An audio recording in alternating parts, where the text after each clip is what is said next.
tayo ng sauce para sa isda. Ayan. Kalahati lang na lapu-lapu. Good for 2% lang. Ito na guys. Nandito na yung luya.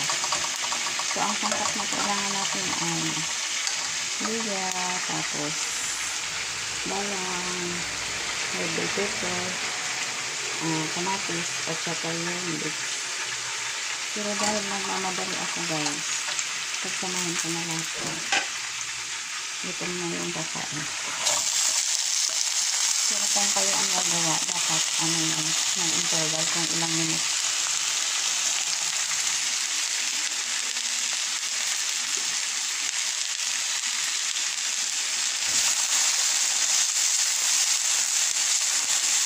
Ang pagkasunod-sunod ng dapat guys ay kung ano ang mabilis na luto.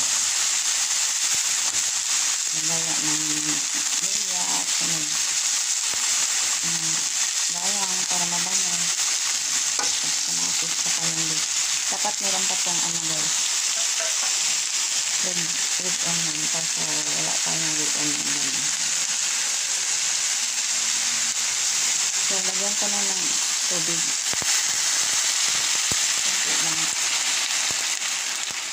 Kasi hindi ko masunog naman.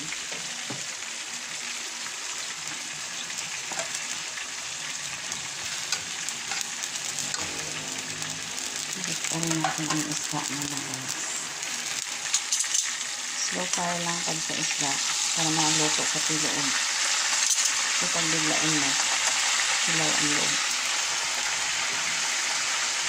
So, isunod na natin dito guys ang tuyo na disparap at saka vinegar. Ayan. Masisip ang sayang. Tapos, lagyan natin ng konting asukal. May sugar ako dito. So, yung paglagay mo sa asukal, depende sa dami ng gusto yung tamis. Pero huwag naman yung sobra kasi ma-diabetic tayo dyan.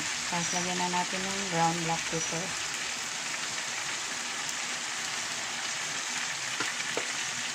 Tapos may isa pa tayong ilagay. Itong tomato sauce ng Del Monte.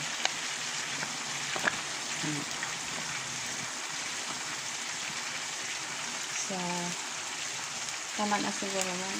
Tingin ko maglapot na. May kulang pa tayo dito guys. Yung papaya. I mean, pineapple. Tidbits ng Del Monte. Pero, since hindi sila nakabili yung dumating, nag-promise kasi nabibili. So, na natin lagyan. So, kung gusto nyo lagyan ng laurel, pwede naman. Ako hindi ko nalagyan kasi dahil nasa oras. So, ganito lang, pakuluin ng todo hanggang sa lumapot ang sauce at maluto yung kamatis.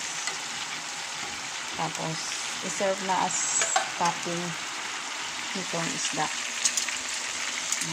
Pwede na nakasan ang isda. Nakasan ang apoy. Kasi kanina pa naman din na mga 10 minutes na sa slow fire. So, ganun lang guys. Thank you so much for watching.